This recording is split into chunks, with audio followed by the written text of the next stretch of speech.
All right, so now that we know that it is, the conversion problem, right? Yeah. So, I mean, I'm sure that a lot of you are also aware of that. Like, you need to get traffic, and then after you need to be able to convert those traffic, right? Yeah. So why do you think, like a lot of us, like most of us, like why we not be able to convert our traffic? I think like in terms of traffic, like try to convert traffic, one of the most neglected part really is to not just look at your ad copy, your headline and all that, really to look at your sales funnel. Because your sales funnel is, which is like your sales process, is like the core of your business, right? It's how your visitors turn into buyers. Okay, so really to be able to optimize your sales funnel, you're able to convert that traffic much better. Yeah, and then I mean, it's very, very important for you to set up your sales funnel properly. Yes. Okay, but it's even more important, all right, to not just stop there, because once you're driving traffic into your sales funnel, you have to constantly keep testing. All right, you have to be watching and see how the traffic is doing, how they're performing, right? How each page is performing when you're driving traffic into your sales funnel. Like when I talk about testing, we could be testing like each page inside the sales funnel. We could be testing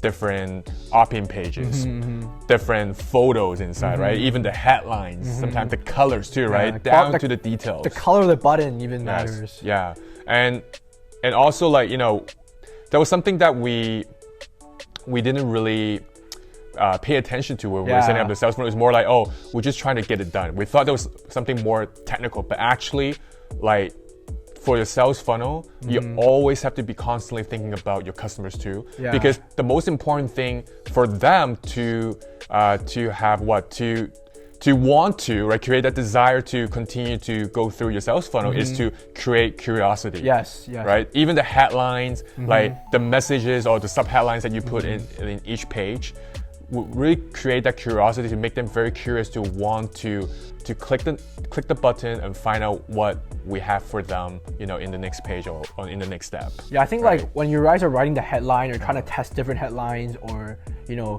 copy and all that, really just think about like this word curiosity. Like, is it gonna really interest them and really create so much curiosity that they will want to click on the next page? Like, that's something we're always asking ourselves when we're typing that headline. It's like, are they gonna really want to go to the next page, or just like, the headline says everything. I'm not that interested. Yeah. Right? So sometimes, like, once let's say one person finished setting up the sales funnel, okay, or finish with one of the pages, right? We will give it to each other and take a look, and we'll have, like, let's say when I'm done, I'm gonna have Evan or my friends to actually go through the entire funnel once and ask for the feedback right away. Definitely ask your friends, or if you have any type of support group, go ask them and see, hey, does this interest you in really clicking to the next page? Like, that's really important because you want them to go to every single page, really see and look at every single thing that you've written or all the videos that you have in your funnel. So definitely curiosity and just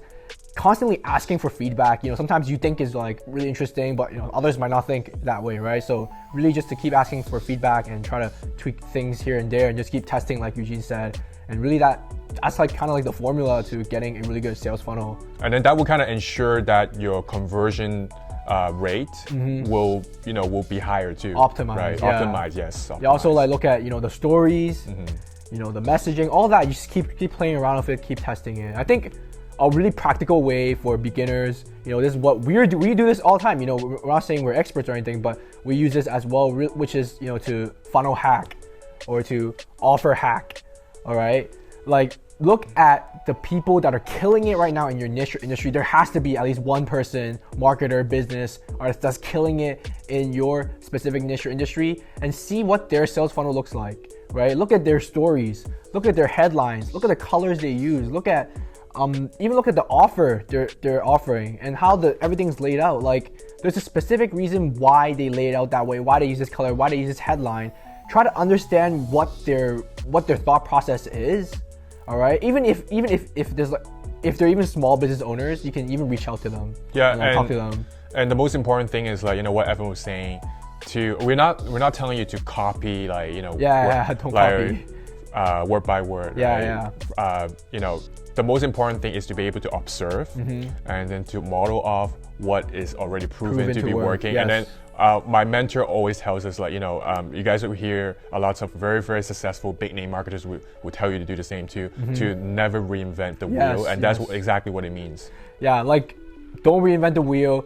Look at what is proven to work in terms of sales funnels, and then just model from there. You know, implement it in your business, tweak it to it matches your brand or your image or your story, and then just test and keep testing, keep optimizing. That's really the formula to building a good sales funnel. And a good sales funnel, when people click on it, boom, they convert. Yes. Then your traffic's gonna be much better, much easier to profit off that. All right, so another really big question for, you know, when we first started off as well was like, how to get like a good quality traffic? Like, how do you ensure that those are people that are interested and not just random people, you know, that is like, oh, I don't even want to make money online. I want to have a 9-to-5 job, right? Like, how do you ensure that, you know, we beginners or people can get good quality traffic? See, that's the thing. Like, this is where you have to do your homework. Yes. You know, like, to be able to offer the best solution to your potential customers, first of all, you need to know what they need. You need to know their pain points.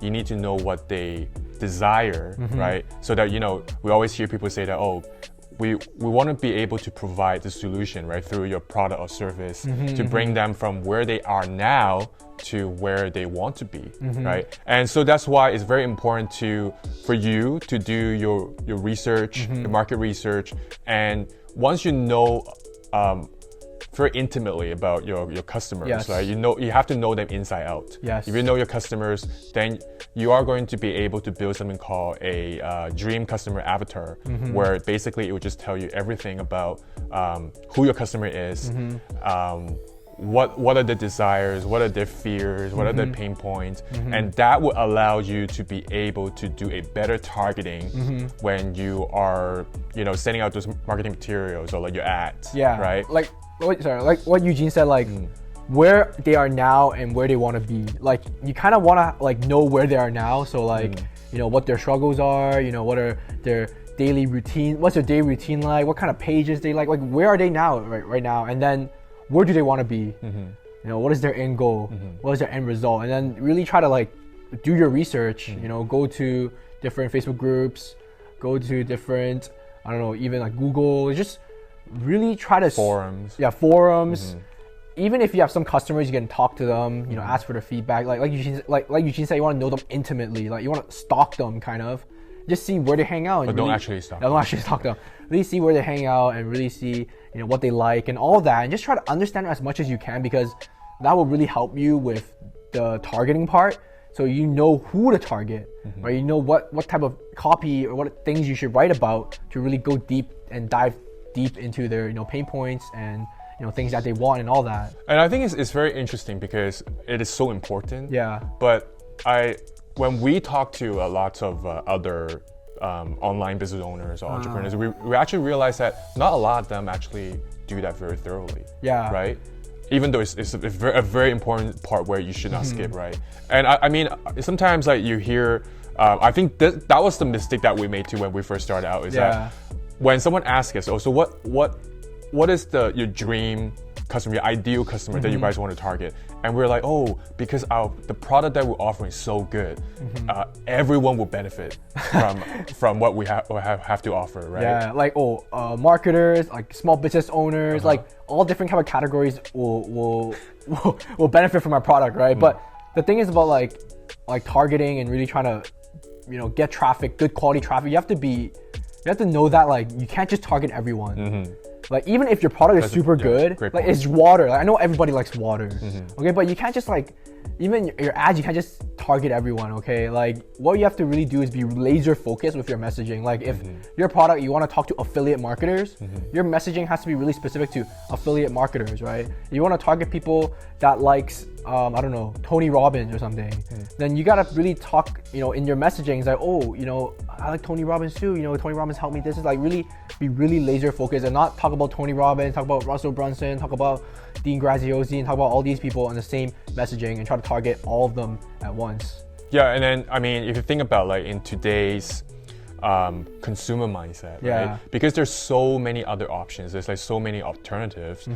When we are approaching a prospect or a Yes. potential customer with our marketing materials, they actually nowadays like people expect us to be talking to them like personally. They want the ad that they're seeing right now or whatever it is about your product to be something that's very, very customized for them, and you cannot do that if you don't know what they're thinking. Exactly. So definitely in terms of targeting part, first of all is like really try to go like stalk them, really try to understand your daily routine, what they like, all that, and really have it, like with their age, their gender, just everything, and then try to understand them as much as they can. Try to understand their pain points, and then when you write your messaging, when you write your ads, all that, you can really dive really deep into.